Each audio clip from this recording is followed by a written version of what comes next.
Friends नमस्कार, एक बार फिर से आप सभी का स्वागत है। Friends, new DA rates bankers के लिए मई 22 से इम्प्लीमेंट होगा। यानी जो सर्विंग एम्प्लॉय है उनका डीए रेट मई 22 से पुनः रिवाइज होगा। और जैसा कि आपको पता है कि जनवरी, फरवरी, मार्च इन 3 महीनों का सीपीआई इंडेक्स लेने के कैलकुलेट किया जाता है, उसका बेस है। और ये तीनों महीनों का जो एक्चुअल सीपीआई इंडेक्स है वो डिक्लेयर हो गया है। जनवरी 22 में इट वाज 125.10, फरवरी में 125.10 कम हो गया था और मार्च में 126 यानी कि 1 बढ़ा हुआ है। और अकॉर्डिंगली एवरेज पॉइंट्स जो स्लैब्स आएंगे, new slabs 472, old slabs 471 and the net increase of the 1 slab, यानी कि 0.07% एक स्लैब का इंक्रीज आपके डीए में होगा। और वो होगा कैलकुलेशन के बाद 33.04%, जबकि एग्जिस्टिंग जो डीए रेट चल रहा है वो 32.97% है। इसके हिसाब से 0.07% यानी एक स्लैब का इंक्रीज आपके डीए में होगा। ये डीए बहुत ही मामूली इंक्रीज है। इनफैक्ट जिस हिसाब से इन्फ्लेशन बढ़ रहा है उस हिसाब से सीपीआई इंडेक्स बढ़ के नहीं आया है, लेकिन चूंकि गवर्नमेंट का आंकड़ों का खेल है और हम उसी पे डिपेंडेंट होते हैं।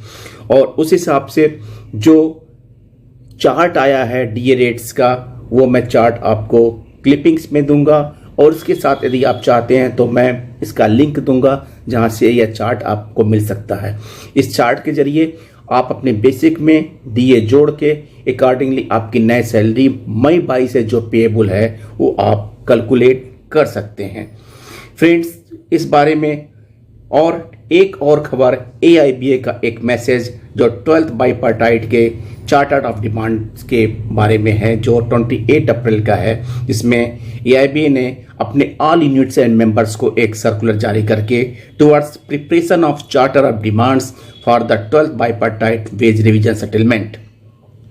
ये पूरा सर्कुलर है, मैं इसकी कॉपी आपको दूंगा, लेकिन इसका जो इम्पॉर्टेंट पॉइंट है मैं उसको खाली उतना ही पढ़ के आपको बताऊंगा।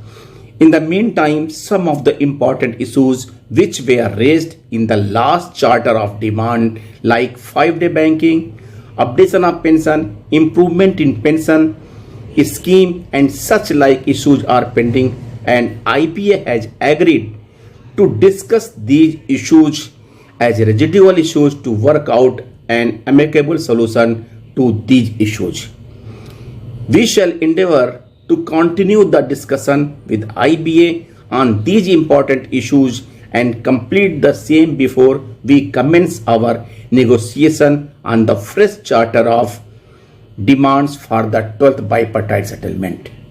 ये यूनियन का बहुत बड़ा अच्छा स्टैंड होगा कि जो हमारे 2 मुख्य 5-day वीक और पेंशन अपडेशन का जो मुद्दा है, ये 12th बाइपार्टाइट सेटलमेंट के इनिशिएशन से पहले ये एमिकेबली सॉर्ट आउट हो जाना चाहिए।